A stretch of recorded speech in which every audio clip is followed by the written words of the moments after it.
لا إله إلا الله.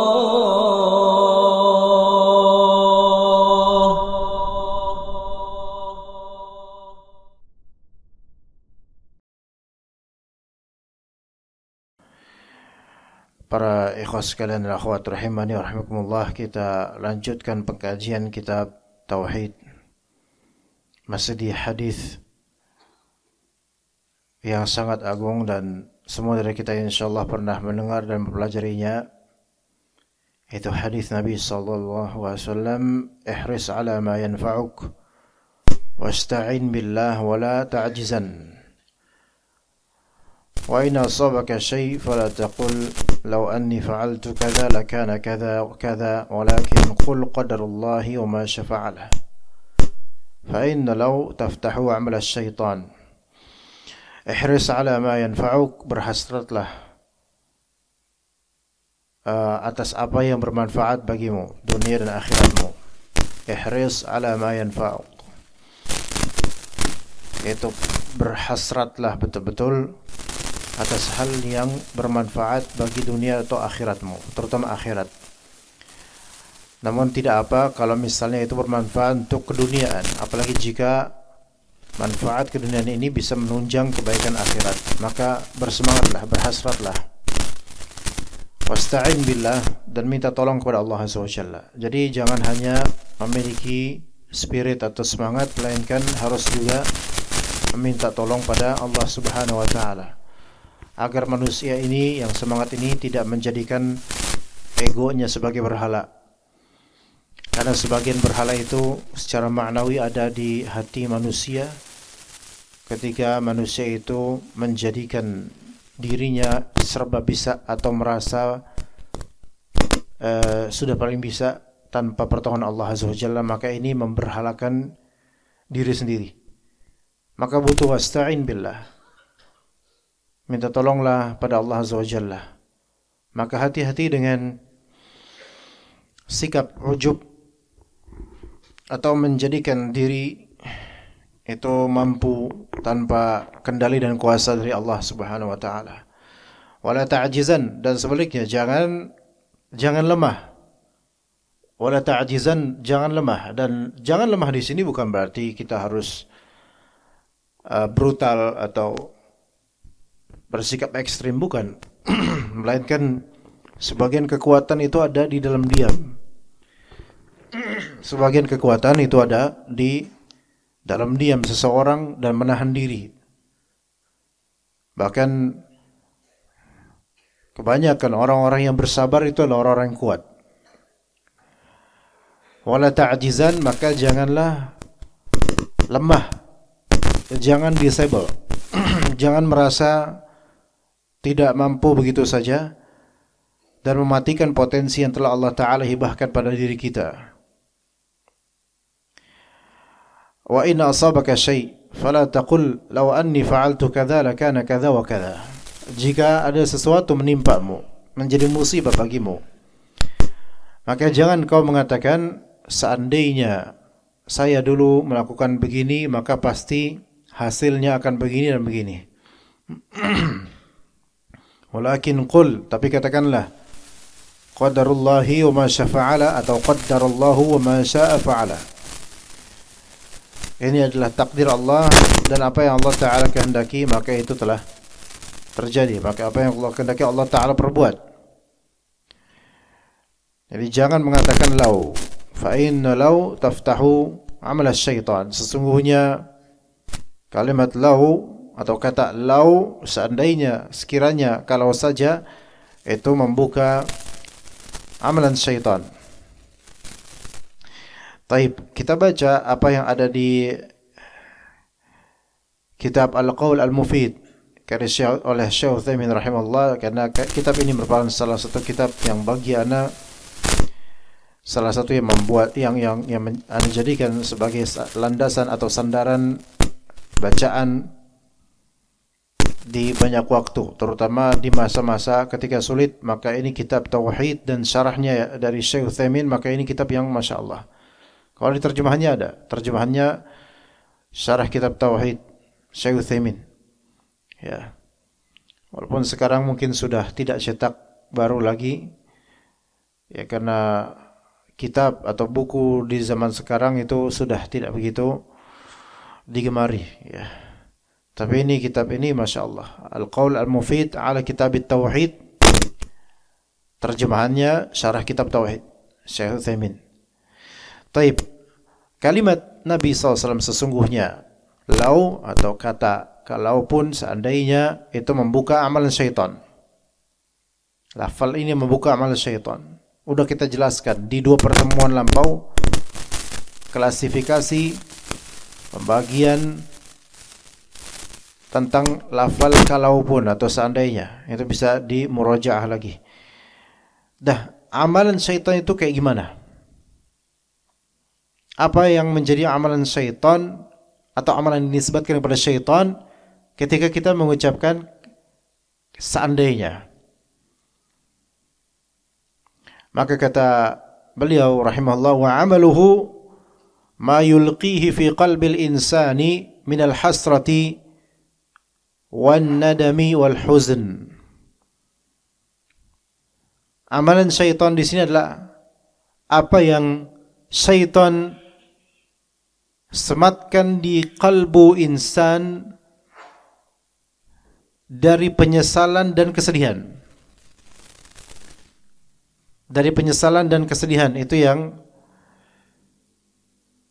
disisipkan oleh syaitan, dan itu amalan syaitan. Jadi antum mengucapkan seandainya, maka syaitan akan memupuk di kalbu antum penyesalan dan kesedihan yang berlarut.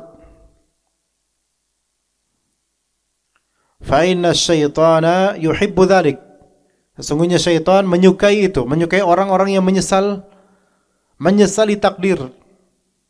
Bukan menyesal karena dia salah dalam beramal sehingga taubat, bukan. Dia menyesali takdir. Menyesali keadaan. Maka kata Allah Azza wa Jalla di surat Al-Mujadilah ayat ke-10, innaman najwa minasy syaitani liyahzuna alladhina amanu wa laysa bidarrihim syai'an illa biidznillah. Innaman najwa minasy syaitan. Sesungguhnya pembicaraan an-najwa, najwa itu maknanya pembicaraan rahasia, kayak orang lagi bisik-bisik ngomongin orang, ya. Innaman najwa minasyaitan. Sesungguhnya pembicaraan rahasia itu dari syaitan atau termasuk perbuatan syaitan. Ya, berkonspirasi diam-diam, ya, terhadap orang beriman. Innaman najwa minasyaitan. Tujuannya apa? Liyahzunal ladzina amanu. Agar orang-orang yang beriman itu bersedih hati. Nah, di sini bagaimana orang-orang musyrik, orang-orang Yahudi dan semisal mereka, ketika mereka bertemu face to face dengan orang beriman, mereka belum tentu berani. Tapi ketika mereka berkonspirasi di kaumnya sendiri, mereka mengadakan najwa, pertemuan, bisikan-bisikan, yang mana tujuannya mereka melakukan itu liyahzunal ladzina amanu, agar orang-orang beriman itu bersedih hati. Dan ini syaitan juga seperti itu, membisikkan sesuatu di kalbu orang beriman. Tujuannya supaya apa? Supaya sedih. Ya.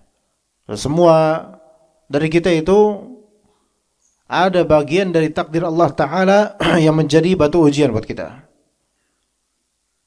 Dan syaitan itu kan ngomporin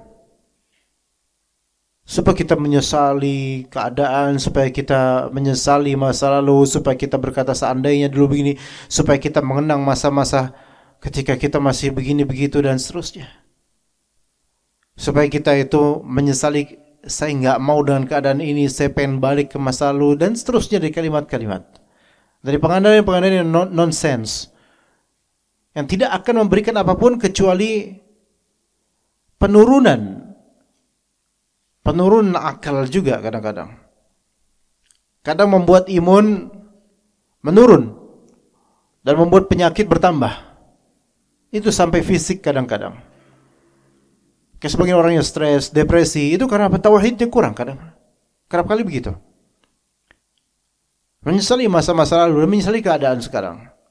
Liyahzunal ladzina amanu, agar bersedih, supaya sedih. Maka jawabannya ada pada Allah Azza wa Jalla dengan kalimat walaysa bidarrihim syai'an illa biiznillah.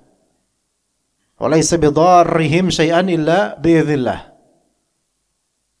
Sedangkan pembicaraan itu tidaklah memberi bencana sedikit pun kepada mereka kecuali dengan izin Allah. Syuf di sini lihat. Di sini lihat ikhwan. Walaysa yaitu walaysa najwa, pembicaraan mereka itu, omongan mereka itu. Bidarrihim, enggak bakal memberikan madarat pada orang-orang beriman illa kecuali biiznillah, kecuali dengan izin Allah. Berarti apakah pasti tidak memberi madarat atau masih possible untuk memberi madarat? Jawaban yang kedua, masih possible untuk memberi madarat. Namun seandainya pun itu bermadarat, itu dengan izin Allah kita lah. Seandainya itu bermadarat, itu bukan secara independen memberikan madarat. Sendirinya kita bilang, enggak. Dengan izin Allah. Ini kalimat yang luar biasa yang kalau kita selami di lautan makna ayat ini, kita akan dapati bahwa segala ujian hidup, segala perlawanan orang, permusuhan, itu tidak terwujud dan tidak memberikan impact kecuali Allah Ta'ala mengizinkannya secara izin kauni. Walaysa bidarrihim syai'an illa biiznillah. Ya, jadi permusuhan orang-orang terhadap antum enggak bakal memberikan madarat pada antum kecuali dengan izin Allah. Kif?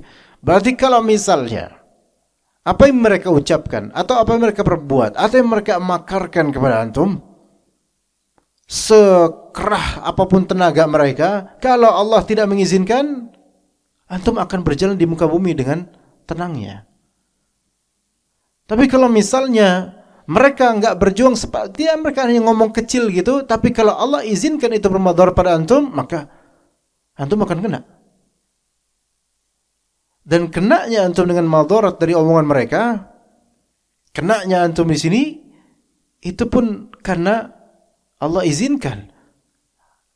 Lalu apa isyarat dari kenapa dikaitkan dengan izin, dikaitkan dengan kehendak Allah Azza wa Jalla izinnya di sini? Artinya ketika antum mendapatkan madarat dari duri yang dipasang oleh musuh antum di hadapan, maka yang antum harus kembalikan sekarang adalah diri antum kepada Allah Azza wa Jalla. Harus kembali kepada Allah Azza wa Jalla, bukan ngurusin merekanya. Gitu loh. Karena mereka ini sebenarnya enggak bakal mampu mencederai antum kecuali kalau Allah izinkan. Mereka secara zat, secara tidak independen memberikan madarat bagi kita semua. Baik ini manusia ataupun jin. Lihat di ayat tentang sihir di Al-Baqarah 102. Wa yata'allamuna minhuma ma yufarriquna bihi bainal mar'i wa zawjihi. Mereka itu orang-orang yang pengen memiliki ilmu sihir dan para syaitan mempelajari apa yang bisa yufarriquna, yang bisa memisahkan antara bainal mar'i wa zawjihi, antara seseorang dengan pasangannya. Jadi namanya sihir tafriq namanya. Sihir tafriq. Itu sihir untuk memisahkan suami dari istrinya. Ya, ini beragam model. Nah, apa kata Allah kemudian? Wa ma hum bidarrina bihi min ahadin illa biiznillah. Para penyihir itu mereka tidak akan memberikan madarat kepada seorang pun kecuali dengan izin Allah. Maka orang-orang yang terkena sihir, apapun model sihirnya, dan terkena impact dari sihir dan itu nyata, menurut akidah Ahlussunnah wal Jamaah, kalau Mu'tazilah mereka enggak mengatakan itu nyata. Maka harus kita bertauhid kemudian dan mengatakan ini qadarullah wa ma syafa'ala. Ini kembali takdir Allah Azza wa Jalla dan ini izin dari Allah Azza wa Jalla, ini terjadi. Itu baru tauhid. Karena ketika kita mendapatkan madarat dengan sebab dari orang lain, siapapun itu, kita dapat madaratnya. Maka prinsip Ahlus Sunnah adalah pertama, qadarullah ma syafa'ala. Ini takdir Allah Azza wa Jalla. Kedua, introspeksi diri. Mungkin kita punya dosa di sini. Karena segala musibah itu karena ulah tangan kita. Dengan izin Allah Azza wa Jalla. Kemudian yang ketiga, orang yang memberikan makar atau apapun dari keburukan kepada kita, mereka tidak bisa memberikan impact secara zat, melainkan karena Allah Ta'ala izinkan secara izin kauni ini memberikan impact atau efek kepada kita. Sehingga yang keempat, kita harus kembali kepada Allah Subhanahu wa Ta'ala. Dan yang kelima, jangan ngurusin mereka terlalu detail. Bahkan biarin aja mereka. Kalau memang ngurusin mereka musuh-musuh membuat kita habis waktu kita, melainkan serahkan kepada Allah Subhanahu wa Ta'ala. Kita dari awal apa? Ihris ala ma yanfa'uk. Berhasratlah apa yang bermanfaat bagimu. Ini kalau orang-orang itu iseng atau musuhin antum dan seterusnya, antum alihkan ke hal-hal yang bermanfaat aja. Nggak usah ngurusin mereka. Selesai. Dan kalau antum merasa agak lemah, ketakutan, ista'in billah, kata Rasulullah SAW. Minta tolong sama Allah kalau antum benar. Kalau antum salah istighfar, taubat, minta maaf, sudah selesai. Wala ta'jizan. Jangan apa? Jangan berlaku lemah. Jangan berlaku lemah. Ya. Kalau dibalik, ya, misal dibalik nih, enggak mengamalkan hadis ini, dibalik coba apa yang terjadi? Yang terjadi kehancuran sebenarnya. Kalau dibalik nih, ketika menghadapi musuh, kemudian kita tersibukkan dengan najwa, dengan bisikan-bisikan syaitan, dengan provokasi syaitan. Kemudian kita dialihkan dari yang harusnya kita menuntut ilmu, beramal saleh, kita dialihkan untuk memasang strategi ini, strategi itu untuk menuntaskan apa yang kita inginkan untuk menjegal musuh kita. Terus kemudian dengan amarah, dengan ego, manusia memberhalakan dirinya sehingga merasa bahwa saya bisa untuk menghancurkan orang ini atau semisalnya. Tidak, wasta'in billah. Kalau seseorang minta tolong pada Allah Ta'ala, maka dia akan Allah berikan hidayah dan taufik untuk menempuh cara-cara syar'i dan benar.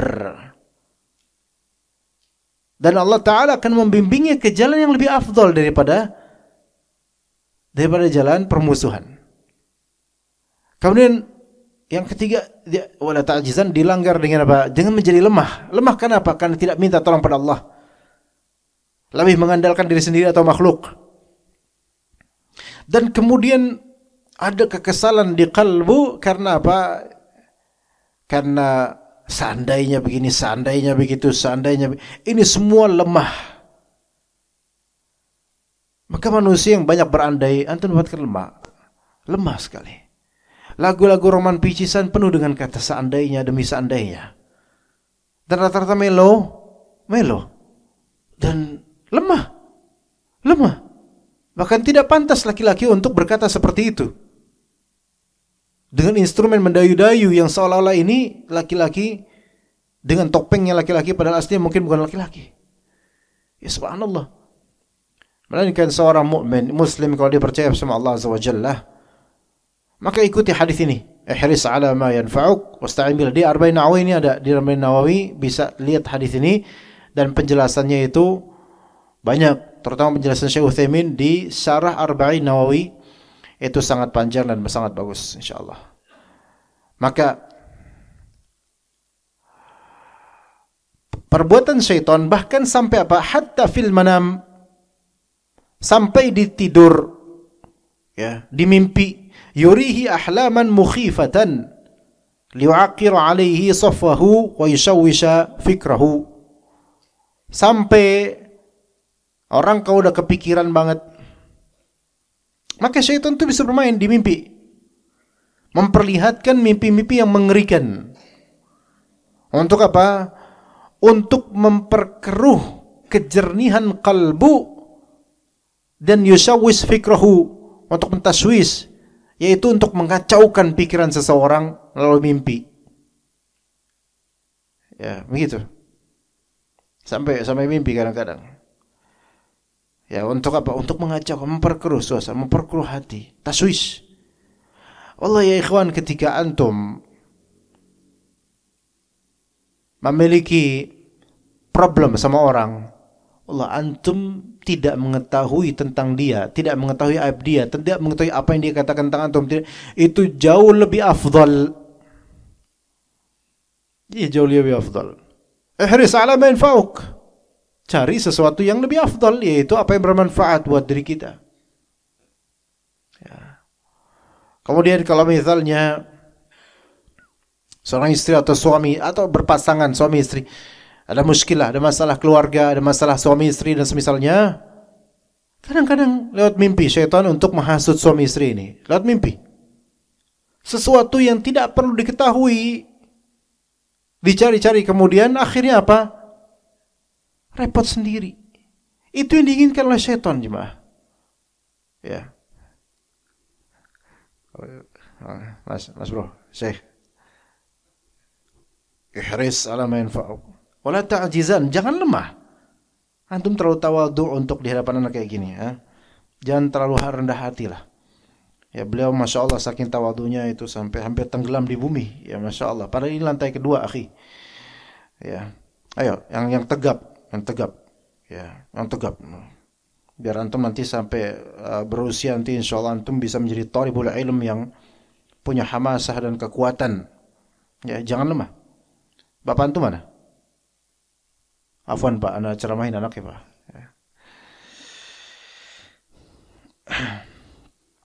Ya. Wa hina idzin la yatafarraghu lil ibadati ala ma yanbaghi. Ini perhatikan di sini, orang ya kalau udah digoda syaitan, dia mungkin enggak digondol wewe, enggak diculik. Maghrib enggak. Yang diculik adalah attention-nya, yang diculik perhatiannya terhadap kehidupan ini. Dibuat keruh, dibuat apa ya, seperti benang yang belum, ya benang kusut. Dan ketika itu terjadi, la yatafarragh lil ibadati ala ma yanbaghi, dia tidak bisa meluangkan waktu untuk ibadah sesuai dengan sepantasnya. Salatnya itu amburadul, mungkin salatnya sesuai dengan syarat sahnya, rukunnya, wajibnya, tapi kosong. Kenapa? Karena kefikiran dengan muskilah dan masalah-masalah kehidupannya, kepikiran dia di dalam salatnya. Dari mana itu? Dari syaitan. Lemah dia jadinya, salatnya terpengaruh akhirnya, keruh salatnya. Kalau salatnya udah enggak bernilai, maka jangan tanya amalan-amalan berikutnya. Ya. Walihada nahan Nabi sallallahu alaihi wasallam 'ani salati hala tashawushil fikr, atau hala tushawishul fikr atau fikar. Oleh karena itu Nabi SAW melarang seseorang salat ketika pikirannya itu lagi kacau. Kacau di sini bukan kacau di sini maksudnya terganggu dan tidak bisa untuk salat dulu. Seperti kata Nabi SAW, la salata bihadrati ta'amin wa la huwa yudafi'uhu al-akhbathan. Tidak ada salat dengan kehadiran makanan. Dan tidak ada salat ketika sedang menahan dua yang khabith, yang najis, yaitu BAB-BAK. Taib. Yang pertama, tiada salat ketika bihadrati ta'am, dengan kehadiran makanan. Pahami hadis ini baik-baik bahwasanya hadirnya makanan, adanya makanan ini ketika memang antum butuh makanan itu, dan memang hadir atau menjelang hadirnya makanan antum tahu akan datang, maka jangan salat dulu. Karena apa? Karena ketika antum salat itu akan membuat antum kepikiran. Dalam keadaan lapar, tidak puasa, antum butuh makanan dan makanan ini sudah ada, tersedia, maka makan dulu. maka makan dulu. Selama memang antum butuhnya di sini memang belum makan, ya belum makan. Kalau misalnya dilanjutkan menjadi sholat, maka akan kepikiran makanan tersebut. Maka udah makan dulu dah. Sampai tenang pikirannya, maka sholat. Tapi jangan kebanyakan.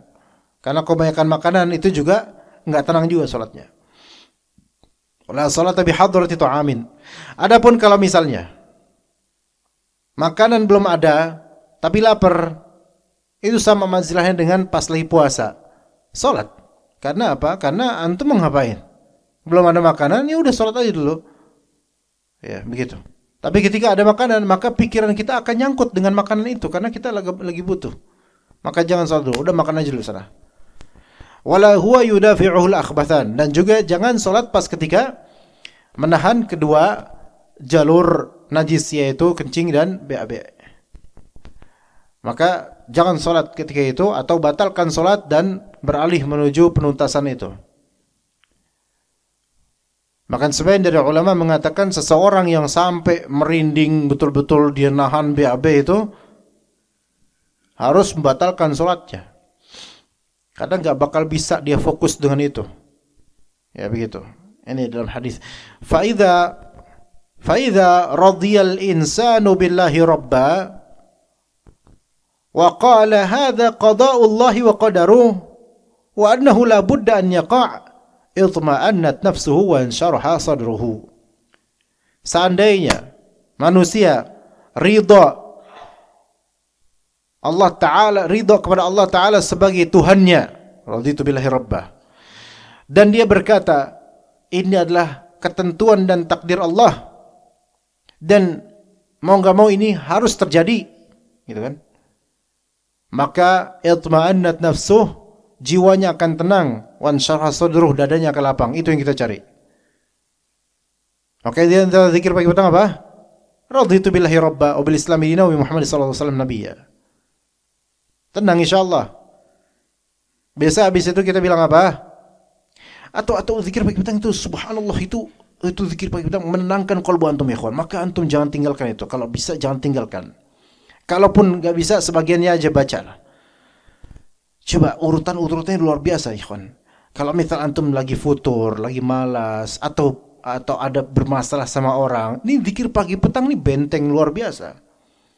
Dari awal sampai akhirnya itu antum baca subhanallah, menjadi obat, masya Allah, menjadi benteng, menjadi penenang, menjadi bahasa kasarnya doping secara maknawi yang antum akan tercandukkan dengan ketenangan itu insya Allah. Tapi dengan syarat makna itu dengan baik-baik dan baca rutin. Kalau misalnya antum mendapatkan takdir yang buruk, subhanallah, misalnya, tapi takdir buruk dari Allah pun itu ada hikmahnya dan kebaikan dari Allah, mungkin penjagaan buat antum. Misalnya, apapun itu takdirnya. Kalau sekalian, kita ada doa-doa yang luar biasa dalam zikir pagi petang. Dan boleh jadi di antara kita mungkin ada yang sedang ada masalah, ada kesulitan, dan seterusnya zikir pagi petang. Ini kalau misalnya antum sedih, coba ada range atau rentetan dari zikir-zikir ini yang itu semua merupakan syifa, penyembuh insyaallah. Antum khawatir akan seseorang, khawatir akan sesuatu, khawatir akan ekonomi, khawatir akan suatu takdir. Bismillahilladzi la yadurru ma'asmihi syai'un fil ardi wala fis samaa'i was-sami'ul 'alim. La yadurru ma'asmihi syai'. Dengan namanya itu tidak akan ada sesuatu yang memberikan mudarat. Ya. Itu. Biasanya setelah itu apa antum baca apa? Habis itu apa biasanya? Itu kan 3 kali itu. Raditu billahi rabba biasanya, karena urutan di bukunya gitu biasanya. Tergantung pakai cetakan mana, pengarang siapa. Tapi semua ada hadisnya. Raditu billahi rabba wa bil islami dina wa bi Muhammad sallallahu alaihi wasallam nabiyya. Ini kalimat menenangkan. Saya ridha kepada Allah Ta'ala sebagai Tuhan saya, pemberi takdir buat saya. Jadi ada masalah apapun, berat apapun, ini takdir Allah. Saya ridho dengan Allah Ta'ala yang memberikan takdir ini. Wabil islami dina, saya ridho agama Islam sebagai agama saya. Artinya ketika antum menghadapi musibah atau apapun itu, antum ridho dengan takdir Allah Azza wa Jalla, antum ridho dengan ilmu syar'i yang ada di Al-Quran Sunnah. Sehingga antum belajar. Ya. Wabil Muhammad SAW nabiyya, ridha terhadap Nabi SAW sebagai Nabi, antum pelajari hadis Nabi dan sirahnya. Wallah antum ketika tauhid, raditu billahi rabba, tauhid dipasang, wa bil islami dina, ilmu syar'i dipelajari, wa bi Muhammad SAW nabiyya, hadis dan juga sirah antum telusuri. Antum akan dapatkan musibah dan muskilah yang menimpa antum itu kecil. Dan antum bisa bersabar dengan itu insyaallah, dan akan ada jalan keluar dari Allah Azza wa Jalla pada waktunya. Percaya sama Allah Azza wa Jalla. Ketika raditu billahi rabba, tauhid, wa bil islami dina, ilmu syar'i dipelajari, wa bi Muhammad SAW nabiyya, ittiba' kepada sunnah Nabi SAW, maka ada yang semakin menyokong supaya antum semakin kuat. Hasbiyallahu la ilaha illa huwa alaihi tawakkaltu wa huwa rabbul arsyil azim. Cukuplah buat saya apa? Allah Azza wa Jalla, alaihi tawakkaltu. Saya bertawakal kepada Allah Azza wa Jalla. Syuf, lihat. Kuat itu kalau antum ya. Kuat. Tapi maknai zikir-zikir ini jangan cuma ucapan luar, maknai baik-baik dan resapi. Seperti seolah-olah makna dari zikir ini antum sedang nafaskan. Antum mendapatkan kesegaran luar biasa. Percaya sama Allah Azza wa Jalla. Ya, percaya sama Allah Azza wa Jalla bahwa saya enggak ada apa-apa insyaallah. Enggak ada apa-apanya ini bukan kayak orang-orang yang basa-basi bilang it's okay, enggak ada apa-apa, nothing's wrong, it's okay. Ya, it's okay sih, it's okay, tapi apa solusinya? Solusinya ada pada Allah Azza wa Jalla. Ya. Maka itma'annat nafsuh, jiwanya akan tenang. Wan syaraha sadruh, dadanya akan lapang. Itu yang kita cari dari musibah-musibah, ketenangan jiwa, ya, dan lapangnya hati, lapangnya dada. Taib. Dari hadis tadi, Syekh Utsaimin memberikan beberapa poin faedah. Fawaid wa yustafad min al-hadis. Di antara faedah hadis ini yang pertama, itsbatul mahabbati lillahi azza wa jalla liqaulihi khairun wa hab. Taib, tadi ada kalimat al-mu'minul qawi ahabbu ila Allahi minal mu'minid dha'if. Mukmin yang kuat itu lebih Allah cintai dan lebih baik dibandingkan mukmin yang lemah. Itu sudah kita pelajari pada pertemuan lampau. Adanya penegasan bahwa adanya penetapan akan sifat mahabbah, cinta yang ada pada Allah. Allah Ta'ala mencintai. Dan itu dalil banyak sekali dalam Al-Quran dan juga di hadis Nabi SAW. Allah Ta'ala memiliki sifat al-hub, cinta. Dan ahlu sunnah wal jamaah mengithbat, menetapkan dan meyakini adanya sifat ini ada pada Allah Azza wa Jalla sesuai dengan kemahagungan Allah Azza wa Jalla. Dan di antara doa yang sangat indah ada di Sunan Nasa'i dan juga At-Tirmidzi, Nabi SAW mengajarkan kepada kita doa berikut. Allahumma rzuqni hubbaka wa hubba man yanfa'uni hubbuhu indak. Allahumma ma razaqtani mimma uhib faj'alhu quwwatan li fima tuhib. Allahumma wa ma zawaita anni fima uhib faj'alhu faraghan li fima tuhib. Ini mungkin doa masih asing di sebagian telinga kita atau bahkan mungkin seluruhnya. Tapi ini ada dalam Sunan Abu Daud dan Sunan At-Tirmidzi. Dan Sunan At-Tirmidzi dan Sunan Nasa'i. Allahumma rzuqni hubbaka, ya Allah, rizkikanlah kepada saya cintamu. Wa hubba man yanfa'uni hubbuhu indak, dan rizkikanlah kepada saya cintanya orang yang cintanya mereka kepadaku itu bermanfaat buat akhiratku. Siapa? Cintanya Nabi Muhammad SAW kepada kita. Dan juga cintanya orang-orang saleh kepada kita, karena itu akan bisa menjadi modal syafaat juga buat di akhirat nanti. Allahumma rzuqni hubbaka wa hubba man yanfa'uni hubbuhu indak. Ya Allah, rezekikanlah kepada saya cintamu dan juga cinta orang yang cinta mereka bermanfaat buat saya. Allahumma ma razaqtani mimma uhib faj'alhu quwwatan li fima tuhib. Allahumma wa ma zawaita anni mimma uhib faj'alhu faraghan li fima tuhib. Ikhwas sekalian, hati kita Allah Ta'ala karuniakan kemampuan untuk mencintai. Yang mana kadang kita mencintai sesuatu, kita mendapatkannya. Kadang kita mencintai sesuatu, kita dijauhkan darinya. Yang membuat kita mendapatkan apa yang kita cintai adalah Allah. Yang membuat kita dijauhkan dari apa yang kita cintai adalah Allah juga.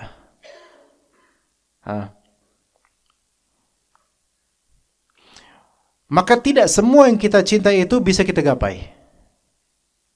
Tidak semua yang kita angan-angankan bisa kita raih.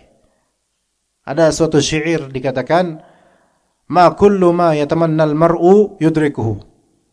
Tajri riyahu bima la tashtahi sufun. Tidak semua yang diandai-andaikan seseorang akan dia gapai. Karena angin-angin itu berdesir tidak sesuai dengan keinginan kapal-kapal. Antum ketika berlayar, angin itu berdesir bukan dengan kehendak antum sebagai nahkoda. Antum ingin sampai tujuan, tapi pasti ada rintangan angin ke sana, angin ke sini. Dan kita gimana menghandlenya dengan baik, belum badai dan gelombang-gelombang. Maka doa ini mencakup tentang apa yang kita dapatkan dan kita cintai, juga mencakup apa yang kita cintai namun tidak bisa kita dapatkan, atau kita dijauhkan atau kita dipisahkan darinya. Allahumma ma razaqtani mimma uhib faj'alhu quwwatan li fima tuhib. Ya Allah,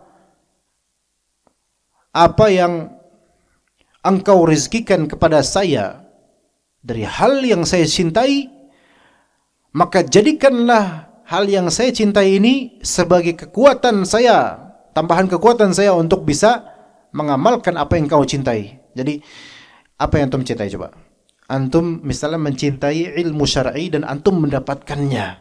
Allah kasih antum rezeki ilmu syar'i, antum suka, cinta dengan ilmu syar'i, maka jadikan ilmu syar'i ini sebagai kekuatan saya untuk apa? Untuk menggapai cintamu ya Allah. Jadi tujuannya Allah tetap. Antum cinta duit misalnya, dan kita semua suka sama duit ya. Dengan porsinya insyaallah. Allah kasih.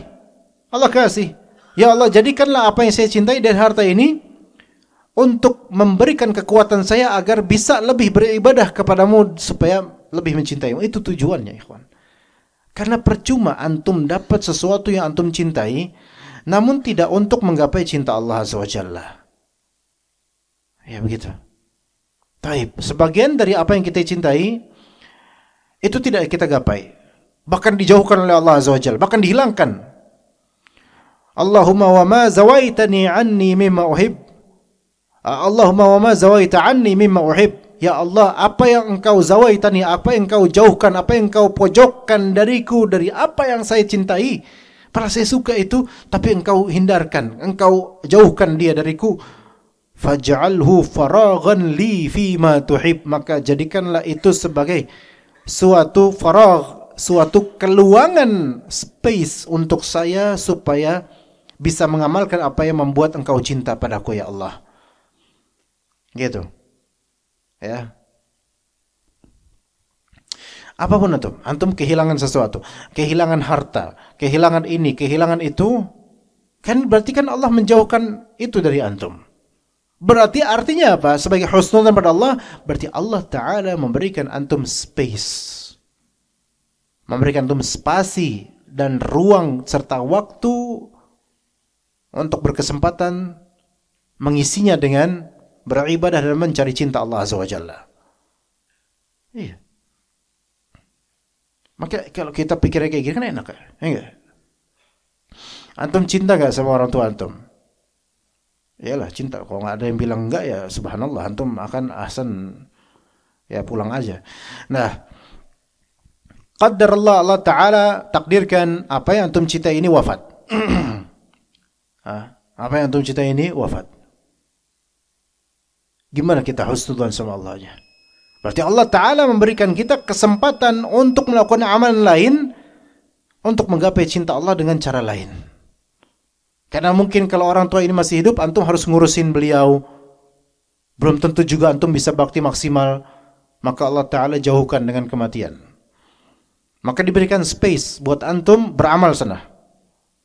Dan hal-hal lain dari kehilangan demi kehilangan.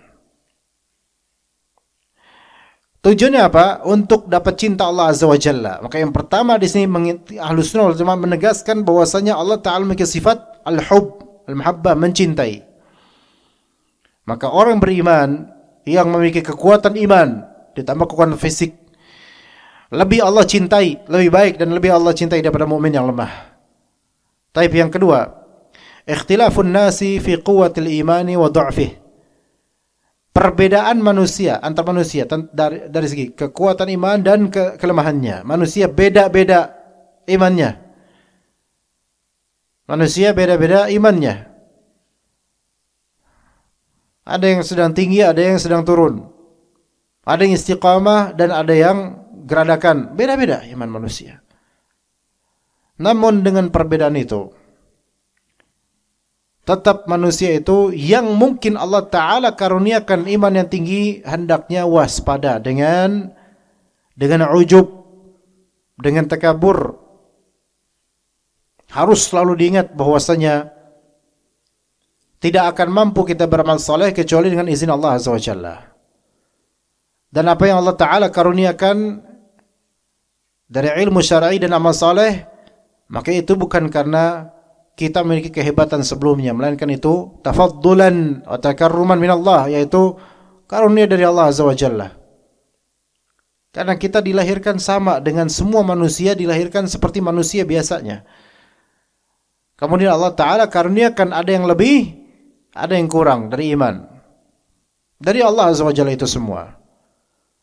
Maka dengan ikhtilaf an-nas fil iman, beragamnya, berbedanya manusia dalam masalah iman, ketika Allah Ta'ala mengkaruniakan kita iman atau iman yang lebih afdal, lebih tinggi, alhamdulillah, maka hati-hati hati-hati dalam bersikap terhadap orang-orang yang sedang Allah Ta'ala uji dengan iman yang lemah. Hati-hati. Karena ada kalanya seseorang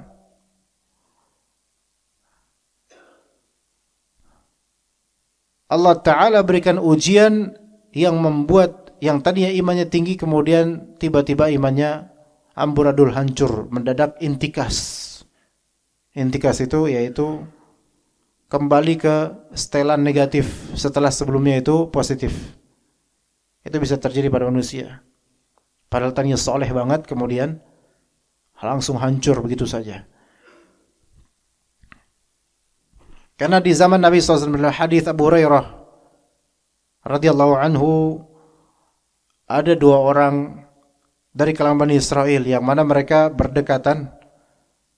Yang satunya mujtahid fil ibadah, yaitu satunya rajin beribadah, bersungguh-sungguh dalam ibadah, dan satunya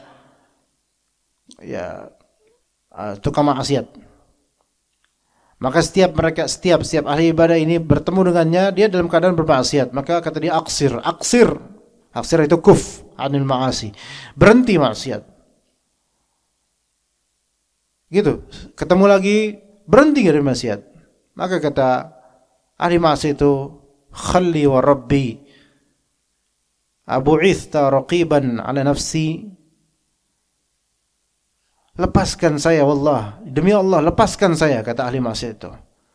Apakah engkau diutus hidup ini? Apakah hidupmu diutus sebagai raqib alayya? Itu sebagai apa? Raqib itu sebagai apa ya? Apa raqib itu Indonesia?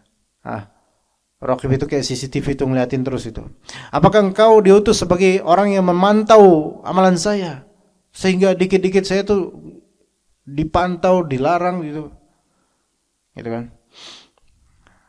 Maka ketika bicara begitu, maka orang yang ahli ibadah ini kemudian marah dia. Berkata, wallahi la yaghfirullahu lak, la yaghfirullahu lak. Wallahi la yudkhilakallahu jannah. Demi Allah, Allah Ta'ala tidak mengampuni engkau. Demi Allah, Allah Ta'ala tidak masukkan engkau ke surga. Subhanallah. Maka mereka kemudian wafat dan di akhirat kemudian dibangkitkan. Kemudian Allah Subhanahu wa taala berkata, "Aina manil ladzi yata'alla 'alayya an la aghfir lah?" Siapa yang bersumpah atas namaku bahwa aku tidak akan mengampuni dia? Siapa itu? Orang ini. Maka apa kata Allah? Sekarang aku ampuni engkau, yaitu ahli maksiat diampuni oleh Allah Azza wa Jalla, dan aku ahbattu amalak, dan engkau yang ahli ibadah aku gugurkan amalanmu. Dan kemudian menyuruh para malaikat, Allah menyuruh para malaikat untuk idhhab bihi lan nar, seret dia ke neraka. Na'udzubillah min dzalik. So di sini lihat, walaupun di dunia pada asalnya seolah iman dia jauh lebih tinggi daripada ada ahli maksiat di sini. Dan Allah Ta'ala maha adil, semua fair kok. Lalu lantas kenapa kok yang ahli ibadah ini kok malah kemudian menjadi seperti ini nasib akhirannya? Maka dikatakan oleh para ulama dengan beberapa tafsiran. Pertama, disebabkan ujub yang ada pada dirinya terhadap ibadahnya. Maka kita harus hati-hati dengan ibadah kita, atau apa yang Allah Ta'ala hibahkan pada kita berupa hidayah dan ilmu atau amal. Jangan ujub, ya. Atau yang kedua disebabkan yaitu at-ta'alli 'ala Allah, yaitu bersumpah atas nama Allah untuk suatu takdir berupa ketentuan surga atau neraka bagi seseorang. Ini adalah mendahulukan keputusan Allah dan ini bisa menuju kekufuran. Makanya Allah batalkan semua amalannya. Na'udzubillah min dzalik. Hati-hati. Ini menunjukkan bahwasanya rajin ibadah tanpa akidah ini rusak. Rajin ibadah tanpa akidah yang sahihah rusak. Dan banyak orang yang rajin ibadah tapi nggak ada akidahnya, akidahnya nggak benar, rusak. Betapa banyaknya orang yang sujud sampai ada bekasnya, tapi nggak percaya sama Allah tentang rezeki. Lebih percaya sama dukun. Ya. Betapa banyaknya orang yang ketika dia sujud, Allahu Akbar, sampai bersuara seolah-olah dia orang yang paling bertawakal sama Allah. Tapi ketika ada musibah, gelagapan. Enggak kembali ke Allah, nangis, curhat sama orang, sebarin ke media sosial akan kesedihannya. Ini di mana? Mana bukti kata Allahu Akbar yang dia syahdukan ketika mau sujud, mana? Kalau misalnya dia tahu Allah itu akbar, Allah yang besar, maka segala musibah dan kesulitan duniawi ini dia kembalikan kepada Allah Azza wa Jalla, karena Allah Ta'ala maha besar. Period. Udah nggak no debat lagi udah. Sebenarnya musibah yang dihadapi itu dunia saja. Ya. Maka orang yang beriman, al-mu'minul qawi, kekuatan iman lebih disukai oleh Allah, lebih baik di sisi Allah dibandingkan yang lemah, dikit-dikit curhat, dikit-dikit bete, dikit-dikit enggak terima, dikit-dikit subhanallah, seolah-olah hidup antum paling sengsara, subhanallah. Tanamkan ini pada Gen Z juga ya, kawan. Karena Gen Z ini banyak lemah nih. Karena pendidikan orang tuanya enggak juga kurang tepat. Tanamkan supaya tawakal sama Allah. Ya, jangan lemah. Ista'in billah, minta tolong sama Allah, jangan lemah. Kalau dibully teman-temannya, jangan lemah. Kita punya Allah Azza wa Jalla. Gitu. Karena anak-anak muda sekarang itu lebih mudah terprovokasi, mudah terpengaruh, emosinya mudah dimainkan. Maka jadikan firm, jadikan tegap dengan hadis ini, dengan petunjuk dari Allah Ta'ala dan juga sunnah Nabi-Nya alaihi salatu wassalam. Seperti antum insyaallah ya. Makanya jangan tidur kalau misal kajian. Kalau yang bocil itu nggak apa-apa, masih belum ini. Antum jangan, antum tegap. Lebih pagi, subuh jangan tidur, ya. Biar nanti jadi seorang talibul ilm yang benar-benar, ya, begitu. Ya, Pak ya. Insyaallah Pak ya. Iya. Gitu. Pokoknya mulai besok-besok jangan tidur. Di kajian manapun tugas gitu. Pelototin ustadznya, ya. Gitu. Taib. Mungkin sebentar lagi syuruk insyaallah. Kemudian yang ketiga, ziyadatul iman wa nuqsanuhu, yaitu masalah tambahnya iman dan kurangnya iman. Ini akidah Ahlussunnah wal Jamaah. Iman itu bisa bertambah, bisa berkurang. Ada kitab Syekh Abdul Razak rahimahullah taala, Asbab Ziyadatil Iman wa Nuqsanihi. Sebab-sebab bertambahnya iman dan kekurangannya iman. Itu ada kitab, mungkin diterjemahkan sudah ada juga sepertinya. Ya, ada udah mungkin 5 tahun lalu lebih. Sebab-sebab bertambahnya iman kalau nggak salah terjemahannya. Itu karya Syekh Abdul Razak. Itu baca kitab itu. Kalau antum lagi futur, butuh motivasi, butuh ini, jangan dengar kata motivator, itu jualan liur itu. Tapi butuh apa? Kitabullah, sunnah Nabi, dan kalam para ulama bagaimana kemudian tertafsiran terhadap Al-Quran ini, terhadap hadis ini. Itu insyaAllah di antara kitab-kitabnya yaitu Asbab Ziyadatul Iman wa Nuqsanih. Ada beberapa kitabnya Syekh Abdul Razak yang Masya Allah itu antum akan dapatkan kitab-kitab tersebut memotivasi antum dan menjadi pelipur lara bagi antum insyaAllah setelah Al-Quran dan hadis. Misal kitab Fiqih Asma'ul Husna. Itu ada, pustaka apa lupa, warna biru bukunya. Fiqih Asma'ul Husna. Coba kembalikan lagi ikhwan, semangat antum baca buku, kembalikan lagi ikhwan. Ya. Daripada dikit-dikit reels video, lihat reel video sampai ratusan video sehari, target antum berapa sih video yang antum lihat, Set, udah tua masih kayak gitu. Ayo, baca buku, ya, baca Al-Qur'an. Ya. Dan ajarin anak-anak supaya apa? Supaya kembali baca Al-Quran, kembali apa? Baca buku, baca kitab, baca. Udah, medsosnya ada waktunya insyaAllah. Reels ada waktunya insyaAllah, reels video. Baca buku itu, insyaAllah. Karena sekarang ini kelemahan kita apa ikhwan? Mudah bosan. Nama mudah bosan. Karena kebanyakan opsi, kebanyakan pilihan, kebanyakan nonton video, ganti, gonta-ganti ini, gonta-ganti itu. Sehingga kita tidak bisa istiqamah untuk satu platform, satu hal. Berapa menit kayak gitu kita perhatikan itu. Itu yang susah sekarang. Itu yang susah. Anak-anak sekarang nih. Ya, bahkan bukan anak-anak lagi bahkan. Udah punya anak juga kayak gitu. Ya, udah punya anak tapi juga mulai kayak ikut dengan arus globalisasi zaman dan karakter zaman sekarang. Dikit-dikit tebang, dikit-dikit mudah bosan, dikit-dikit ganti, dikit-dikit pindah, dikit. Ini nggak bisa thalibul ilm kayak gini ya, kawan. Nggak bisa. Antum lihat para ustadz, para masyayikh, rata-rata mereka dulu belajar apa? Benar-benar belajar, terus istiqomah, belajar. Enggak dikit-dikit kebet sekali, bosan ganti buku lain, kebet sekali, bosan ganti yang lain, kebet sekali. Enggak bisa kayak gini menuntut ilmu. Antum makanya enggak enggak lupa lagi ilmu ini, lupa kayak pernah dengar deh. Bukan kayak enggak pernah dengar, kayak pernah dengar. Antum pernah ngaji tentang hadis ini, udah full waktu itu, cuman apa? Karena kealihan pikiran dengan pikiran lain, akhirnya lupa lagi. Maka sebagian dari ulama di antara Syekh Sami As-Suqair mengatakan, seorang penuntut ilmu kalau bisa enggak usah punya buku terlalu banyak. Bahkan dia menjauhkan dengan ummahatul kitab, yaitu kitab-kitab induk, dan beberapa kitab yang dia butuhkan, cukup itu dulu aja. Itu lebih afdol buat dia dibandingkan dia mengoleksi banyak sekali dari kitab. Dia kebat-kebet semuanya, namun hasil nothing, nggak ada.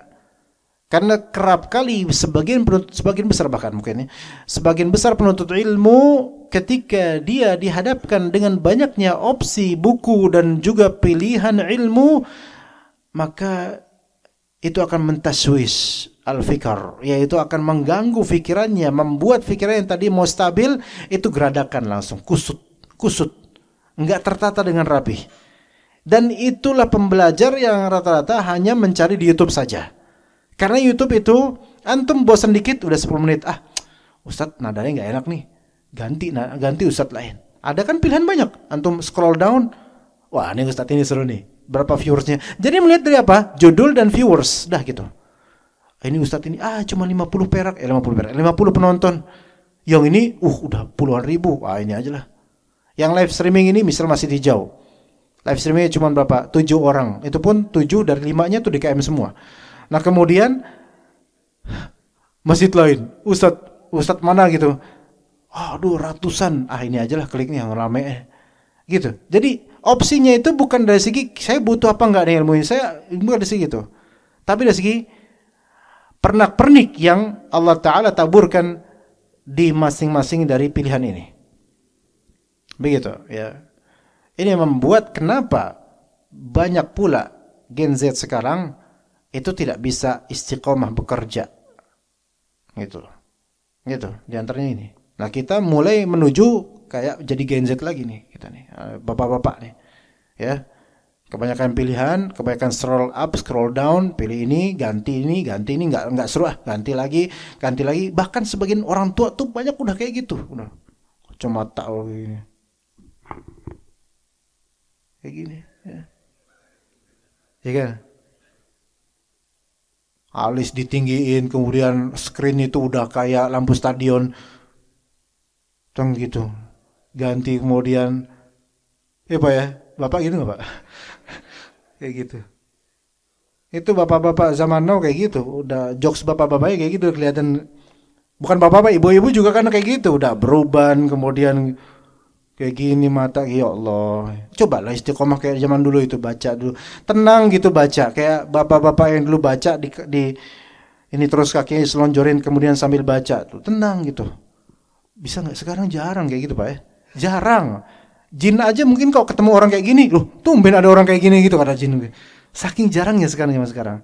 Ayo kita coba istiqomah deh, satu buku misalnya berapa halaman gitu, setengah jam baca bismillah tanpa gangguan apa-apa. Itu kayak udah prestasi banget zaman sekarang. Padahal dulu mungkin ketika kita masih nuntut ilmu, bisa lama baca. Ya. Dan minta sama Allah kekuatan supaya kita nuntut ilmunya tuh agak bener lah gitu. Udah mulai kacau sekarang ini. Ya begitu. Wallahu a'lam, kita cukup sampai sini insyaallah, mudah-mudahan bermanfaat. Wa sallallahu ala nabiyyina Muhammad wa ala alihi wa sahbihi ajma'in. Subhanakallahumma bihamdika asyhadu an la ilaha illa anta astaghfiruka wa atubu ilaik. Wassalamu alaikum warahmatullahi wabarakatuh.